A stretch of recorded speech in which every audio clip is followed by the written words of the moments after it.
Hello everyone, नमस्कार. स्वागत आहे तुमचं सुरभी निकम या यूट्यूब चॅनलमध्ये. तर आता आपले कॅप 1, कॅप 2 आणि कॅप 3 या तिन्ही प्रोसेसेस कंप्लीट झालेले आहेत. आपल्याला कॅप 3 च्या सीट अलॉटमेंटचा रिझल्ट सुद्धा कळलेला आहे. आता आपली खरी जी ॲडमिशन प्रोसेस आहे म्हणजे ऑफलाईन ॲडमिशन प्रोसेस जी आपल्याला कॉलेजमध्ये जाऊन करावी लागते ती आपल्याला करायची आहे. तर ह्या प्रोसेसमध्ये कोणकोणते डॉक्युमेंट्स लागतात आणि त्याचे किती झेरॉक्सचे सेट्स लागतात ही सगळी डिटेल इन्फॉर्मेशन मी तुम्हाला या व्हिडिओमध्ये देणार आहे. बरेच स्टुडंट्सला डाऊट्स होते की जेव्हा आपण कॉलेजमध्ये जातो तेव्हा आपल्याला काय काय लागतं किंवा ओरिजिनल डॉक्युमेंट्स काय काय लागतात, हे सगळे जे तुमचे क्वेरीज होते, डाऊट्स होते, हे सगळे आज मी या व्हिडिओमध्ये क्लिअर करणार आहे. सो तुम्ही हा व्हिडिओ लास्टपर्यंत नक्की बघा. आणि जर तुम्ही माझ्या चॅनलवरती नवीन असाल किंवा अजूनही चॅनलला सबस्क्राईब केले नसेल तर आता सबस्क्राईब करा, कारण की या चॅनलवरती मी तुम्हाला नवनवीन टॉपिक्स आणि कॉलेज रिलेटेड व्हिडिओज शेअर करणार आहे. तर चला आपण आता आपल्या व्हिडिओला सुरू करूया. तर मित्रांनो, ही आहे list of documents for admission process first year बीटेकच्या स्टुडंटसाठी. आता हे जे डॉक्युमेंटची लिस्ट आहे ना, ही मी तुम्हाला कॅटेगरी वाईज सेपरेट देणार आहे, ज्यामुळे तुम्हाला जास्त प्रॉब्लेम येणार नाही आणि जी तुमची कॅटेगरी आहे त्यानुसार तुम्ही तुमच्या डॉक्युमेंट्सची लिस्ट बनवू शकता. तर सगळ्यात आधी आपण सुरू करूयात जनरल कॅटेगरीच्या कॅन्डिडेट्सपासून. तर इथे आता आपण आधी वरची नोट वाचूयात की all the documents mentioned below are to be submitted along with self attested photocopies 3 sets. आता सेल्फ अटेस्टेड म्हणजेच काय, तर तुमच्या स्वतःची सही हवी आहे त्या झेरॉक्सवरती. जो कोणी स्टुडंट असेल तर स्टुडंटची सही त्या झेरॉक्सवरती असली पाहिजे आणि असं नाही की एकाच सेटवरती तिन्ही सेट्सवरती तुम्ही तुमची सही करायची जेणेकरून ते सेल्फ अटेस्टेड होतील. तर सगळ्यात आधी जे पहिलं डॉक्युमेंट आपल्याला लागतंय ते आहे आपलं admission freeze and confirm letter किंवा अलॉटमेंट. आता जेव्हा तुम्ही CETच्या ऑफिशियल साईटवरती जाऊन तुमची जी सीट आहे ती फ्रीज कराल तेव्हा तुम्हाला एक सीट ॲक्सेप्टन्सचं लेटर येईल.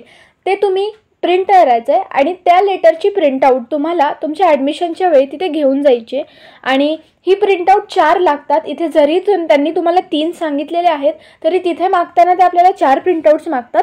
सो तुम्ही पूर्व तयारी करून जा की तुमचे जे 4 प्रिंटआउट्स आहेत सीट ॲक्सेप्टन्स लेटरचे ते तयार असू देत. नेक्स्ट आहे ते म्हणजे आपलं CET अँड JEEचं स्कोअर कार्ड.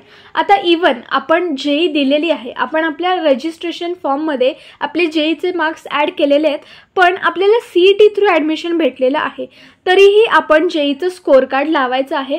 खूप मुलांना हा डाऊट होता की मला CET थ्रू ॲडमिशन भेटलं आहे, JEEचा इथे काही संबंध नाही आहे, तरी JEEचं स्कोअर कार्ड लागतं का? तर हो, जेव्हा आपण व्हेरिफिकेशनच्या वेळेस SC सेंटरमध्ये गेलो होतो तेव्हा आपण हे JEEचं स्कोअर कार्डसुद्धा अपलोड केलं होतं, त्यामुळे आपल्याला CETच्या स्कोअर कार्डसोबतच JEEचं स्कोअर कार्डसुद्धा लागतं आणि ह्या CETच्या स्कोअर कार्डचे 4 झेरॉक्स आपल्याला तिथे लागतात. त्यातले 3 आपण त्या सेटमध्ये ॲड करायचे आणि एक तुम्हाला तिथे त्या ऑथॉरिटीजला द्यायला लागतं. त्याच्यानंतर नेक्स्ट आहे ते म्हणजे आहे 10th स्टँडर्ड और इक्विव्हॅलंट एक्झाम मार्कशीट. अर्थातच आपली जी 10वीची मार्कशीट आहे बोर्ड एक्झामची ती तुम्हाला इथे ॲड करायची आहे आणि त्याचे सुद्धा 3 झेरॉक्स तुम्हाला त्या सेटमध्ये ॲड करायचे आहेत. त्यानंतर 12th मार्कशीट म्हणजे आपली जी HSC बोर्ड एक्झाम किंवा इव्हन तुम्ही दुसऱ्या कोणत्या बोर्डमधून 12th कंप्लीट केली असेल तर त्या तुमचं जो कोणती बोर्ड आहे त्या बोर्डचं 12th स्टँडर्डचं पासिंग सर्टिफिकेट तुम्हाला इथे ॲड करायचं आहे. त्यानंतर आहे LC किंवा ट्रान्सफर सर्टिफिकेट. तर आपल्यातल्या खूप जणांना आत्ता तरी लिव्हिंग सर्टिफिकेटच लागणार आहे, तर आपलं जे 12th स्टँडर्डचं सर्टिफिकेट आहे हेच तुम्हाला इथे ॲड करायचं आहे. असं नाही की तुम्ही SCमध्ये 10चं अपलोड केलं नाही आणि आत्ता इथं 12चं देत आहे, असं नाही. जर तुम्ही SCमध्ये अपलोड केलं आहे म्हणजे स्क्रुटिनी सेंटरमध्ये तेच इथे तुम्हाला दाखवायचं आहे आणि मोस्ट ऑफ द टाईम आपण 12चंच अपलोड केलेलं आहे, त्यामुळे आपलं 12चं जे LC आहे ते त्याची 3 झेरॉक्स आणि इवन ओरिजिनलसुद्धा. त्यानंतर मायग्रेशन सर्टिफिकेट इफ ॲप्लिकेबल. आता मोस्ट ऑफ द टाईम जे स्टुडंट्स आहेत त्यांची युनिव्हर्सिटी चेंज होते, म्हणजे तुमचं होम युनिव्हर्सिटी व्यतिरिक्त जर तुम्हाला कोणत्या युनिव्हर्सिटीमध्ये ॲडमिशन भेटलं असेल तर त्यासाठी तुम्हाला हे मायग्रेशन सर्टिफिकेट लागतं. आता काही कॉलेजेसमध्ये मायग्रेशन सर्टिफिकेट घेतात, काहींमध्ये घेत नाहीत, पण तरीही आपण रिस्क घ्यायची नाही आहे. मायग्रेशन सर्टिफिकेट हे आपण घेऊन जायचं आहे आणि त्यासोबत त्याच्या 3 झेरॉक्ससुद्धा घेऊन जायचं आहे. त्यानंतर नेक्स्ट आहे डोमिसाईल सर्टिफिकेट. आता हे डोमिसाईल सर्टिफिकेट आपल्या सर्वांना माहीतच आहे, आपण रजिस्ट्रेशनच्या वेळेस हे अपलोड केलेलं आहे, तर हे सुद्धा ओरिजिनल आणि त्याचे 3 झेरॉक्स. त्यानंतर प्रूफ ऑफ इंडियन नॅशनॅलिटी. आता यासाठी जर तुम्ही बर्थ सर्टिफिकेट किंवा तुमचा LC काहीही अपलोड केलं असेल, जे व्हेरिफिकेशन किंवा रजिस्ट्रेशनच्या वेळी अपलोड केलं तेच इथे सुद्धा तुम्हाला त्या डॉक्युमेंटमध्ये लावायचं आहे. जर तुमचं डोमिसाईल सर्टिफिकेट हेच तुमचं प्रूफ ऑफ इंडियन नॅशनॅलिटी असेल तरीही नो प्रॉब्लेम, तुम्ही सेम तिथे अटॅच करू शकता. पण जर तुम्ही बर्थ सर्टिफिकेट किंवा लिव्हिंग सर्टिफिकेट केलं असेल तर तुम्हाला ते सुद्धा चालू शकतं. ते सुद्धा ओरिजिनल आणि त्याचे सुद्धा 3 झेरॉक्स लागतात. त्यानंतर आहे गॅप सर्टिफिकेट इफ ॲप्लिकेबल. जर तुम्ही रिपीटर असाल, ड्रॉपर असाल आणि तुमचं 1 वर्ष हे गॅप झालं असेल तर तुम्हाला हे गॅप सर्टिफिकेट लागतं. त्याचेसुद्धा तुम्हाला इथे 3 झेरॉक्स लागतात. त्यानंतर PWD सर्टिफिकेट इफ ॲप्लिकेबल, म्हणजे जर तुम्ही हँडिकॅप्ड किंवा डिफरंटली एबल्ड असाल तर त्यांच्यासाठी हे PWD सर्टिफिकेट आहे. हे सुद्धा तुम्हाला ओरिजिनल आणि याचे 3 झेरॉक्स. त्यानंतर डिफेन्स सर्टिफिकेट इफ ॲप्लिकेबल, म्हणजे जर तुमचा डिफेन्स कोट्यामधून ॲडमिशन झालं असेल तर त्यासाठी तुम्हाला हे सर्टिफिकेट लागेल. त्यानंतर appropriate proforma for Maharashtra type B-C-D candidate as applicable. आता जे महाराष्ट्र टाईप Aमध्ये होते, म्हणजे जे महाराष्ट्राचे स्टुडंट होते त्यांच्यासाठी हे नाही आहे. टाईप B-C-D हे तुम्ही ॲडमिशन घेताना तुमचा जो टाईप सिलेक्ट केला आहे त्याप्रमाणे तुम्हाला इथे प्रोफॉर्मा ॲप्लिकेशन भेटतं, ते तुम्हाला इथे अटॅच करायचं आहे. आणि त्यानंतर अदर सर्टिफिकेट इफ एनी, म्हणजे जर काही इतर सर्टिफिकेटसुद्धा आहेत काही स्टुडंटचे, ते सुद्धा तुम्ही असतील तरी ते अटॅच करा, नाही तर तुम्ही हे इग्नोर करू शकता. तर अशी ही सगळी डॉक्युमेंटची लिस्ट होती. आणि हे सर्व डॉक्युमेंट्स नेत असताना तुम्ही अजिबात विसरायचं नाही आहे की तुम्हाला ओरिजिनलसुद्धा लागतात. आता अजून एक आहे जे मी इथे सांगायचं राहून गेलं माझ्याकडून, ते म्हणजे तुमचं आधार कार्डसुद्धा इथे लागतं. तुमचा जो फोटो आहे तो नाही लागत मोस्ट ऑफ द टाईम, पण तुमचं आधार कार्ड हे इथे कंपल्सरी आहे. आणि काही वेळा पॅन कार्डसुद्धा लागतं. तुम्ही जर का मायनर असाल तर तुम्ही मायनरमध्ये सुद्धा एक टेम्पररी पॅन कार्ड काढून त्याची झेरॉक्स इथे अटॅच करू शकता.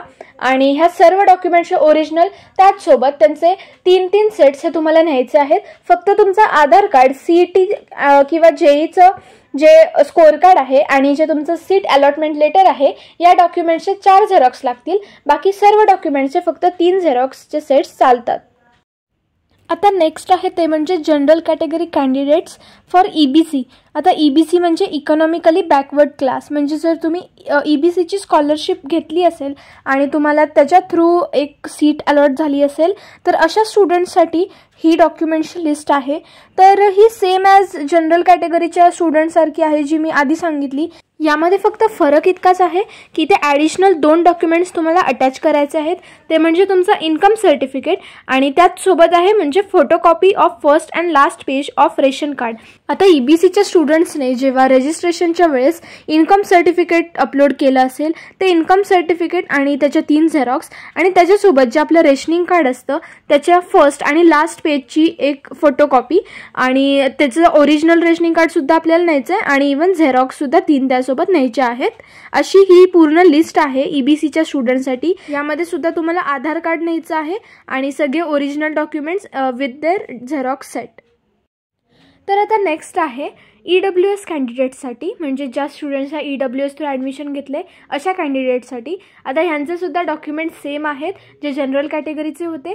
फक्त फरक इतकाच आहे की या स्टुडंट्सला 2 डॉक्युमेंट्स एक्स्ट्रा लागत आहेत. ते म्हणजे income certificate issued by competent authority किंवा तहसीलदार, valid for current financial year, म्हणजे जे तुमचं इन्कम सर्टिफिकेट म्हणजेच उत्पन्नाचा दाखला जो तुमचा आहे तो ओरिजिनल आणि त्याचे 3 झेरॉक्स आणि त्याचसोबत जे EWS सर्टिफिकेट जे तुम्ही काढलं असेल ते सर्टिफिकेट आणि त्याचं झेरॉक्स, ह्या सगळ्या डॉक्युमेंट्स तुम्हाला ओरिजिनल प्लस झेरॉक्सचे 3 सेट्स. फक्त त्यामध्ये मी जसं आधी सांगितलं तसं आधार कार्ड, जे तुमचं सीट ॲक्सेप्टन्सचं लेटर आहे ते आणि CET आणि JEEचं स्कोअर कार्ड, ह्या डॉक्युमेंटचे 4 झेरॉक्स तिथे घेऊन जायला लागतील.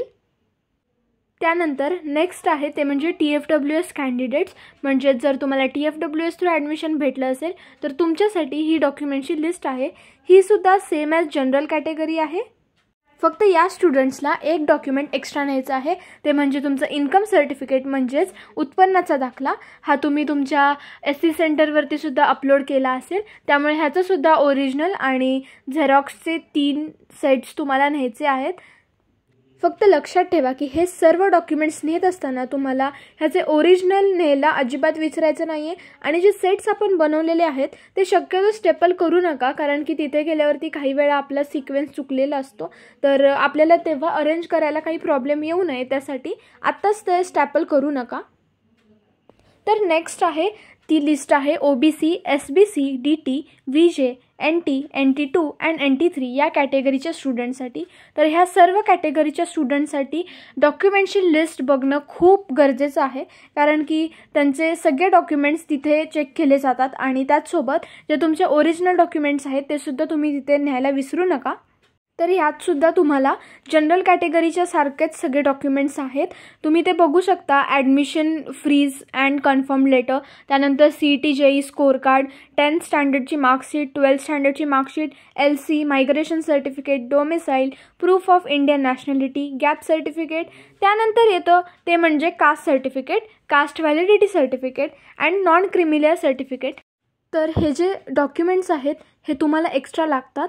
आपण इथे बघू शकता की caste certificate, caste validity certificate, non creamy layer certificate, त्यानंतर इन्कम सर्टिफिकेट म्हणजेच उत्पन्नाचा दाखला आणि photocopy of first and last page of ration card. हे तुम्हाला एक्स्ट्रा डॉक्युमेंट्स इथे ॲड करायचे आहेत. जे स्टुडंट्स मी इथे वरती सांगितलेल्या कॅटेगरीमध्ये बिलॉंग करतात त्या स्टुडंट्सनी हे सर्व डॉक्युमेंट्स तुमचे तयार ठेवायचे आहेत. तिकडे जाऊन काही गडबड होता कामा नये. तुमचं इथे जे काही caste certificate, caste validity, non creamy layer आणि इवन जर तुमच्या रिसिप्ट्स तुम्ही अपलोड केलेले असतील तर त्यासुद्धा तुम्ही तिथे घेऊन जा, कारण की अपलोड केलेले डॉक्युमेंट्सच तिथे चेक केले जातात. त्यामुळे हे सर्व डॉक्युमेंट्सचे ओरिजिनल आणि त्याचसोबत त्यांचे झेरॉक्ससुद्धा तुम्ही तिथे घेऊन जा. आता त्यानंतर आहे SC अँड ST कॅटेगरीच्या स्टुडंटसाठी. ह्यांच्यासाठी सुद्धा ऑलमोस्ट सेम डॉक्युमेंट्स लागतात. फक्त इथे एक्स्ट्रा तुम्ही डॉक्युमेंट्स बघू शकतात ते आहेत आपलं कास्ट सर्टिफिकेट, कास्ट व्हॅलिडिटी, त्यानंतर इन्कम सर्टिफिकेट आणि photocopy of first and last page of ration card. आता हे सेम आहे जे मी आधी सांगितलं तशाच कॅटेगरीनुसार तुम्हाला इथे डॉक्युमेंट्स लागत आहेत. त्यामुळे मी जास्त काही एक्सप्लेन करत नाही. तुम्ही ही PDF डिस्क्रिप्शनमध्ये जाऊन चेक करा, मी तुम्हाला तिथे प्रोव्हाइड करेन. आणि लास्ट आहे ते म्हणजे सगळ्यात इम्पॉर्टंट SCBCच्या स्टुडंटसाठी. आता ह्या स्टुडंट्सला सुद्धा सेम डॉक्युमेंट्स आहेत, फक्त ॲडिशनल आहे ते म्हणजे caste certificate, caste validity certificate. आता ह्यात जर तुमचं रिसिप्ट तुम्ही अपलोड केली असेल तर रिसिप्ट अपलोड जी केली आहे ती तुम्हाला ओरिजिनल तिथे घेऊन जायची आहे आणि त्याचंच झेरॉक्स तुम्हाला सेटमध्ये लावायचे आहेत. जर तुमचं ओरिजिनल आलेलं असेल तरीही तुम्हाला तिथे लावायचं नाही आहे जोवर तुम्ही CETच्या साईटवरती जाऊन तुमचं CVC जे सेक्शन आहे तिथे जाऊन तुमचं नवीन कास्ट व्हॅलिडिटीचं जे सर्टिफिकेट आहे ते अपलोड करत नाही. आणि जे तुमचं ॲक्नॉलेजमेंटचं लेटर येईल ते जाऊन तुम्हाला SC सेंटरमध्ये व्हेरीफाय करायचं आहे आणि मग तुम्हाला ॲडमिशनच्या सेक्शनमध्ये जाऊन तिथे त्यांना ते दाखवायचं आहे. तेव्हा तुमचं जे ओरिजिनल सर्टिफिकेट आहे ते तिथे एक्सेप्ट केलं जाईल. आणि त्यानंतर नॉन क्रिमिलियर सर्टिफिकेट जर तुमची रिसिप्ट असेल तर तीसुद्धा चालेल. पण लक्षात ठेवा जर रिसिप्ट अपलोड केली असेल नॉन क्रिमिलियरसाठी तर तुम्हाला 9 तारखेपर्यंत म्हणजेच 9 सप्टेंबरपर्यंत ओरिजिनल नॉन क्रिमिलियरचं सर्टिफिकेट तिथे अपलोड करायचं आहे. तुम्हाला जे एक्सटेंडेड डेट दिलेली आहे ती फक्त कास्ट व्हॅलिडिटीच्या सर्टिफिकेटसाठी आहे आणि ह्यासाठी तुम्हाला तिथे एक्स्ट्रा अजून फॉर्म दिले जातील, म्हणजे की जे हमीपत्र आहे ते दिलं जाईल आणि तुमच्याकडून तिथे साईन करून घेतलं जाईल की तुम्ही आजपासून म्हणजे जी काही तुमची ॲडमिशनची डेट असेल तेव्हापासून पुढे 6 महिन्याच्या आत तुमचं जे ओरिजिनल कास्ट व्हॅलिडिटी सर्टिफिकेट आहे ते तुम्ही सबमिट कराल आणि जर नाही केलं तर तुमचं ॲडमिशन हे कॅन्सल होईल. त्यामुळे कास्ट व्हॅलिडिटीसाठी SCBCच्या स्टुडंट्सनी तरी अजिबात टेन्शन घेऊ नका, आपल्याला एक्सटेंडेड डेट भेटलेली आहे. आणि गर्ल्ससाठी जर तुम्ही गर्ल कॅन्डिडेट असाल सगळ्याच कॅटेगरीमधून तर तुम्हाला जे आपल्या गव्हर्मेंटची स्कीम आहे की 100% ट्युशन फी आपली माफ झालेली आहे त्यासाठी तुम्हाला इन्कम सर्टिफिकेटसुद्धा इथे लागणार आहे. तर तुम्हाला हे सुद्धा घेऊन जायचं आहे. आणि मोस्ट ऑफ हे सगळे डॉक्युमेंट्स सेम आहेत सगळ्या कॅटेगरीसाठी. फक्त थोडंफार कास्ट सर्टिफिकेट CVC किंवा NCL सर्टिफिकेटमध्ये इकडे तिकडे झालेलं आहे. हे तुम्ही सगळं नीट केअरफुली हा सिक्वेन्स बघा आणि ह्याच सिक्वेन्सने तुम्हाला सगळे डॉक्युमेंट्स जॉईन करायचे आहेत. त्याचे जे 3 सेट्स आहेत ते तुम्ही कॉलेजला जायच्या आदल्या दिवशीच तयार करून ठेवा सो दॅट तिकडे गेल्यावरती काही जास्त घाई घाई गडबड होणार नाही. आणि फक्त लक्षात ठेवा की ते जे सेट्स आहेत ते स्टेपल अजिबात करू नका. तुम्हाला तिथे गेल्यावरती अजून काही ते फॉर्म्स देतील, ते सुद्धा तुम्हाला भरायचे आहेत. जसं की अँटी रॅगिंगचा फॉर्म आला किंवा बाकीचे सुद्धा काही हमीपत्र वगैरे आहेत, तर ते तुमच्याकडून तिथे भरून घेतले जातील.